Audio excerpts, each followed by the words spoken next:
अस्सलामु अलैकुम वरहमतुल्लाहि वबरकातुहू। वालेकुम अस्सलाम बेटा। और चाचा बताए क्या हाल है, खैरियत तो है ना? क्या? अरे मैं कह रहा हूँ खैरियत तो है ना? हाँ बाबू ठीक ठाक है, अल्लाह ताला का करम है और जैसे तैसे कतत्ती पक्का आम है, जब तब टपक सकता हूँ। एक तो ससुरे मच्छर ऐसा ही इतना परेशान कर रहा है कि उन लोगों की गुंडागर्दी इतना बढ़ गई है कि मच्छरदानी के अंदर भी घुस जा रहा है और अगर मत्तेल सुलगा रहे हैं तो ही जाके बैठ जा रहा है। उन लोगों की तो अच्छे दिन आ गए हैं, देखो हम सब की अच्छा दिन कब आएगा। और दूसरे टेंशन ये है कि रात भर मन नहीं लगती। चाचा ये सब छोड़िए, टेंशन विंशन तो लगा रहता है।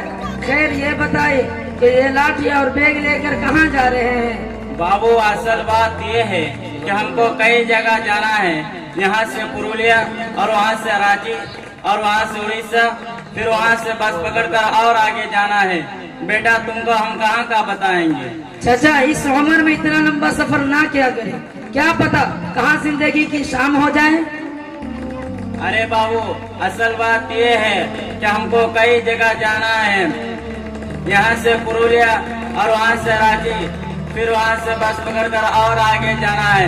बाबू एक बात सुन ले, जैसे हमको दिखाई दे रहा है वैसा नहीं, धोखा मत खाओ।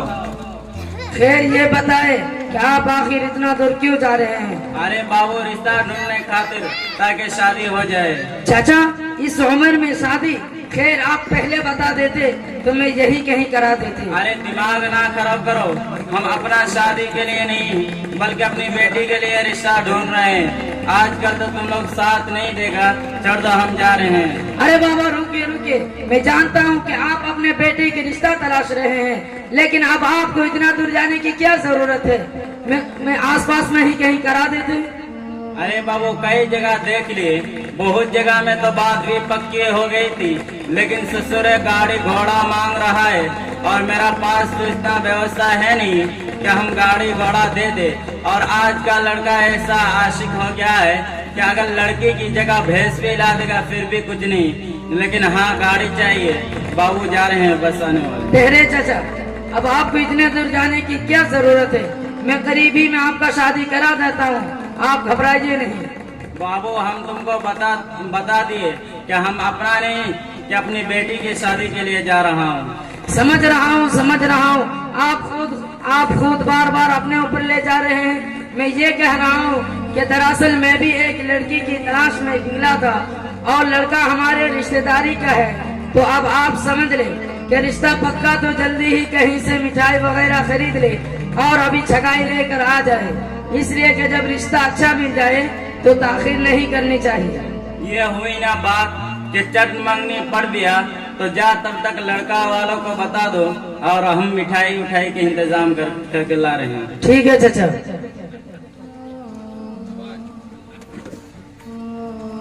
अस्सलामु अलैकुम व रहमतुल्लाहि व बरकातुहू। हज़रात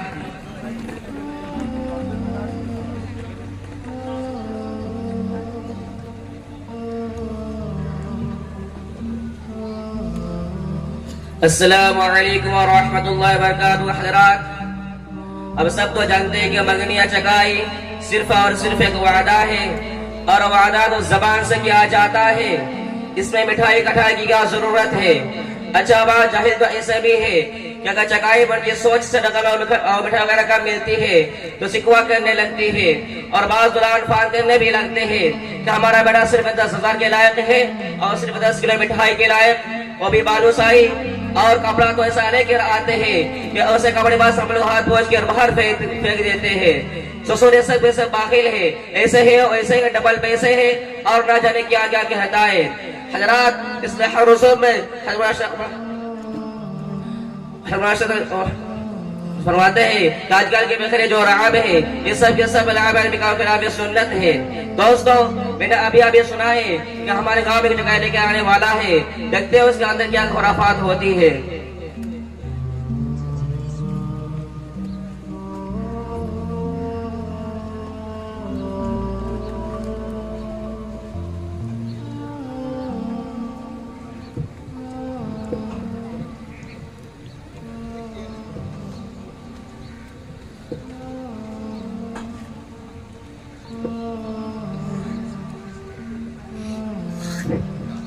अस्सलामु अलैकुम व रहमतुल्लाहि व बरकातुहू। वालेकुम अस्सलाम। और चचा बताइए कैसे हो? अल्लाह ताला का करम है और आप सबकी दुआ है। और आप बताइए कैसे हैं? हम भी ठीक ठाक है। ठीक है, चलो जल्दी कुछ लेन देन की बात हो जाए। लेन देन की क्या बात करें, आप तो जानते ही हैं आजकल क्या चीज दी जाती है।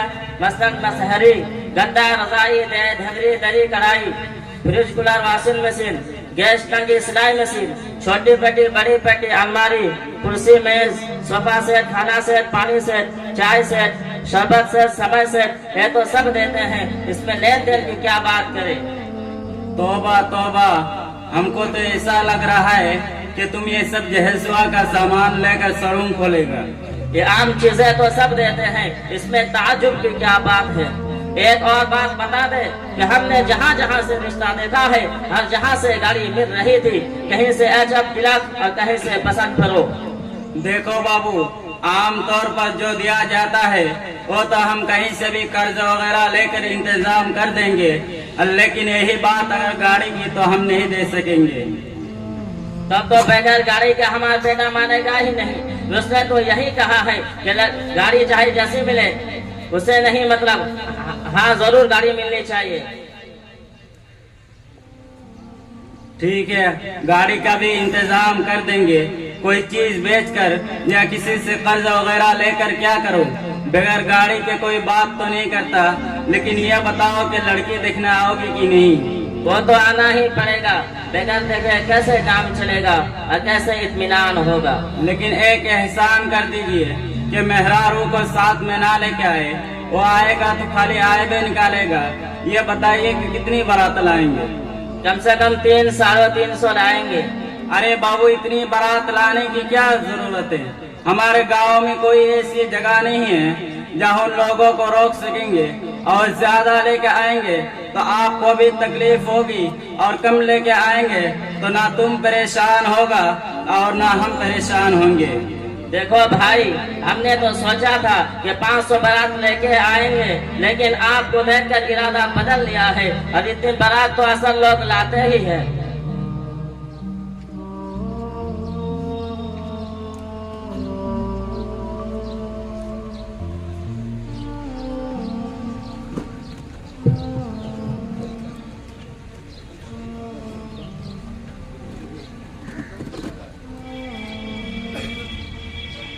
बंद करें खुराफात को। आप लोगों ने शादी का मुश्किल मसला बना दिया है। ऐसा लग रहा है कि आप लोगों ने शादी नहीं सौदा कर रहे हैं और अपने लड़कों को बेच रहे हैं। मेरे भाइयों, कुछ तो शर्म करो, देखो तो मुसलमान हो। और अरे बेटे, लड़का की परवरिश करने में कितना वक्त लगता है और कितनी मेहनत करने पड़ता है। इतना बड़ा था जब पैदा हुआ था, तुम्हें क्या पता? लड़की इतनी बड़ी पैदा हुई थी, लड़की के माँ बाप महज नहीं पालते, बल्कि आज के इस दौर में लड़के का बानिस्बत लड़की की परवरिश करना ज्यादा मुश्किल हो गया है। अरे बेटे, हमने तो ऐसी चीज मांगी है जो आमतौर पर दी जाती है, जिनका देने का रवाज है। रिवाज तो आप जैसे दुनियादारों ने बना लिया है कि आप सल्लल्लाहु अलैहि वसल्लम के दौर में, आपके सहाबा के दौर में आज आखिरी मौके की वजह से बच्चे लड़के बड़े परेशान रहते हैं। हालांकि लड़के बड़ा कोई खर्चे नहीं है, जो खर्चे उलिमा और बहन लड़के पर है, लेकिन आज उल्टी कंगा बह रही है।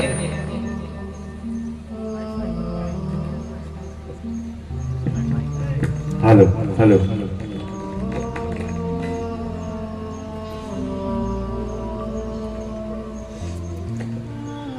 लेकिन आज उल्टी गंगा बह रही है।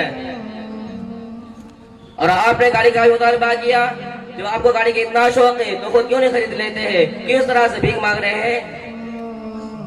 अरे बेटे, हम गाड़ी कहाँ से खरीद सकते हैं? हम जो कुछ कमाते धमाते हैं उससे हमारा घर का खर्चा ही पूरा नहीं होता, उसी में हम परेशान रहते हैं। और जो हमारा बड़ा बड़ा बेटा है वो तो बिल्कुल लाकेरा है, कुछ कमाता धमाता नहीं। अगर कुछ कमाता है तो नेट वगैरह ही में। जब आप परेशानी वजह से गाड़ी खरीदने पा रहे हैं तो क्या चाचा के पास गाड़ी की एजेंसी है? देखो बाबू, हम ये बता दे रहे हैं कि हमारा पास इतना भी माल नहीं कि बगैर कर्ज लिए हम साइकिल दे दे, और आप गाड़ी का नाम सुनकर हमको तो चक्कर आ रहा है। अफसोस है आप जैसे लोगों पर जिनके पास साइकिल देने की ताकत नहीं, उनसे गाड़ी का मुतालबा कर रहे हैं।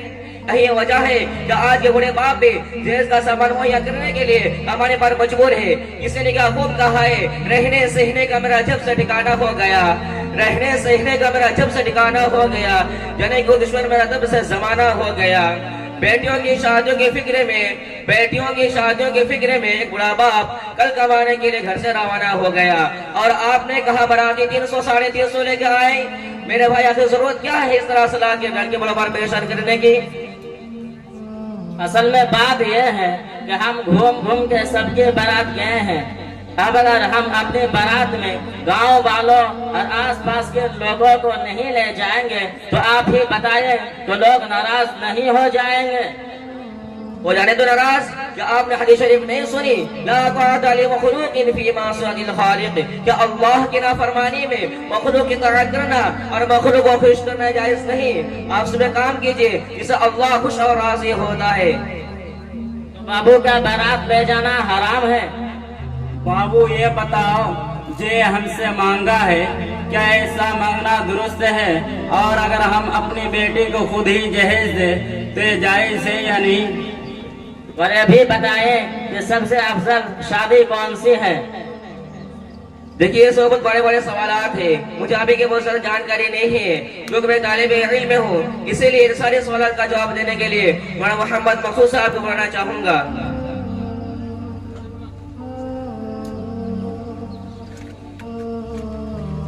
अस्सलाम वालेकुम व रहमतुल्लाहि व बरकातुहू। वालेकुम अस्सलाम व रहमतुल्लाहि व बरकातुहू। और हमारा साहब खैरियत से है? अल्हम्दुलिल्लाह। अब इस वक्त आप कहाँ पे है?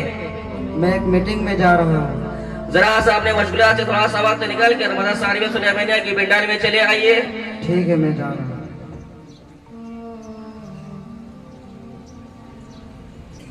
अस्सलाम वालेकुम। अस्सलाम वालेकुम व रहमतुल्लाहि व मौलाना साहब इन लोगों के कुछ सवालात है, अब हल फरमा दे तो मेहरबानी होगी। हाँ भाई बताइए क्या बात है? मौलाना साहब ये बताए कि बारात कब से इजाद हुई और क्या ये ले जा सकते हैं? देखिए, मरवजा बारात की इस्लाम में कतअन इजाजत नहीं है, यह गैरों का तरीका है। इसकी इजाद इस तरह हुई कि पहले अमन अमान का जमाना आना था, अक्सर रहजनों और डाकुओं से दो चार होना पड़ता था। दुल्हा दुल्हन जेवर वगैरह के हिफाजत के लिए रस्म इजाद हुई। अब तो अमन अमान का जमाना है, अब हिफाजत वगैरह कुछ मकसूद नहीं, सिर्फ और सिर्फ रस्म का पूरा करना और नाम और ही मद्देनजर होती है। इसके अलावा बहुत सारे मुफासिर इसके अंदर पाई जाती है, मसलन रियाकारी, तकाबुर, 20 कह करके 40 आ जाना, लड़की वालों को परेशान होना वगैरह। इसलिए ये सरासर गलत है और गैर इस्लामी तरीका है। और आज इस रस्म ने मुसलमानों को तबाह कर डाला है, इसीलिए हमारे पास अकाबिर मगनी की थोड़ी क़यामत अवरात तुम्हारी क़यामत कहा करते थे।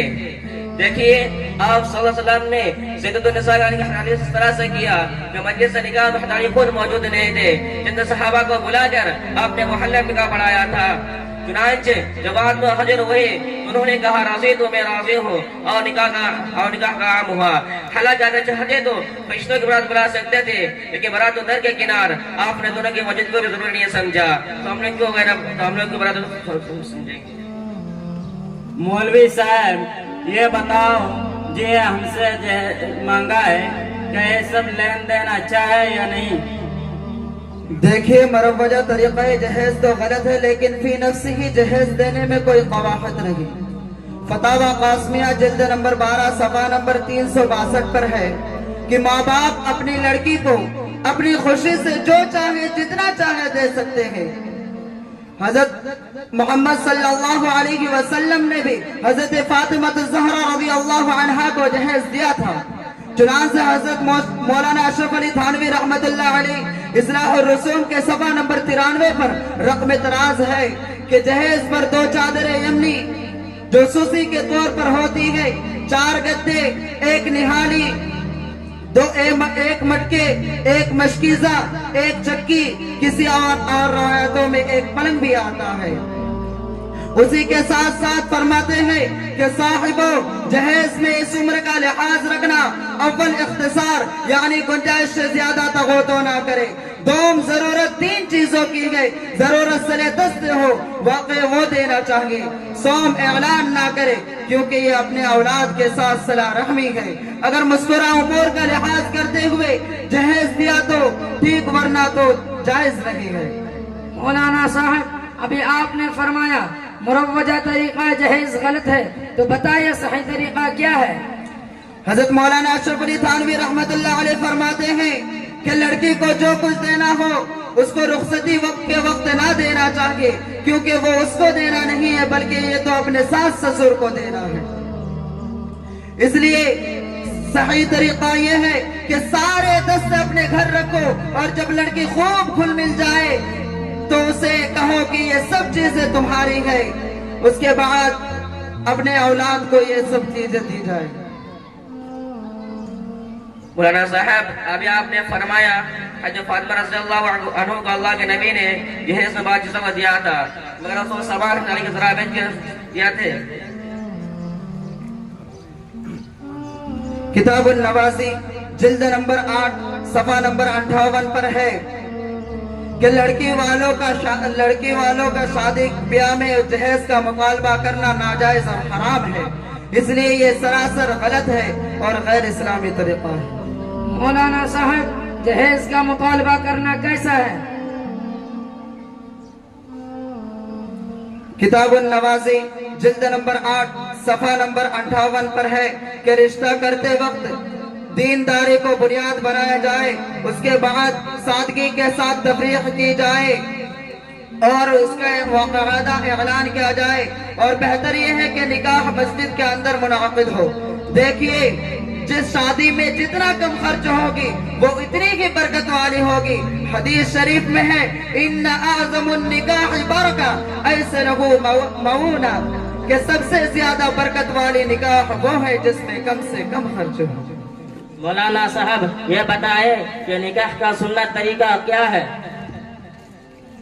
और सहाबा किराम कितने साल की शादी करते थे कि बाद साहब शादी की खबर आपको बाद में होती थी और आप नाराज भी नहीं होते कि भाई अकेला अकेले शादी करने लिए बताए तक भी नहीं। इसीलिए ये सारे शर्तें और कायदे जो हमने लगा रखी है, जब तक कि हज़र आदमी ना बुलाया जाए, जब तक कि शामियाने लगाया जाए, जब तक कि हाल बुक ना कराए, उस वक्त तक शादी नहीं होगी।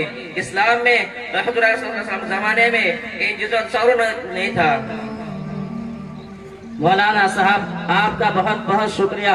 आपने हमारे सारे सवालों का जवाब तसल्ली बख्श और दलाइल के साथ दे दिया। इंशाअल्लाह अब हम भी अपने बच्चों की गैर इस्लामी तरीकों से इज्तनाब करते हुए शरई शादी करेंगे और दूसरों को भी उसकी तरकीब देंगे। और चचा, आप भी सुन लीजिए कि हम अपने बेटे का निकाह आप ही की बेटे से करेंगे, लेकिन जहेज में कई किस्म के सामान, गाड़ी वगैरह तलब किए बगैर, क्योंकि शादी ब्याह के खुराफात फिजूल खर्चे के मुतालिक मौलाना साहब के बयान ने तो हमारे आंखें खोल दी और हमको और हमारे सामने तमाम खुराफात को जाहिर कर दिया जिनमें हम पड़े हुए थे। लिहाजा हमें चाहिए कि हम इस्लामी तरीकों पर शादी के साथ निकाह करें और दूसरों को भी उसकी तरकीब दें।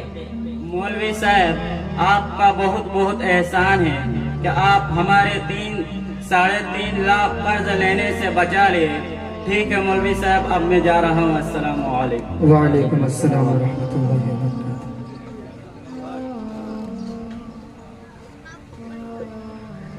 माशाअल्लाह, ये थे मदरसा अरबिया सुलेमानिया के तलबाए किराम जो एक मुकालमा पेश कर रहे थे। यकीनन ये मुकालमा एक सबक आमोज है। इससे हम समाज वालों को, मुआशरे वालों को सबक लेनी चाहिए। जहेज के ताल्लुक से या बारात के ताल्लुक से किसी शायर ने क्या खूब कहा है कि यूं बढ़ गई है मुल्क में शोहरत जहेज की, यूं बढ़ गई है मुल्क में शोहरत जहेज की, अक्सर घरों में होती है लानत जहेज की, अक्सर घरों में होती है लानत जहेज की। और किसी शायर ने क्या खूब कहा है कि जहेज मांग रहे हो गुरूर व कहर के साथ, जहेज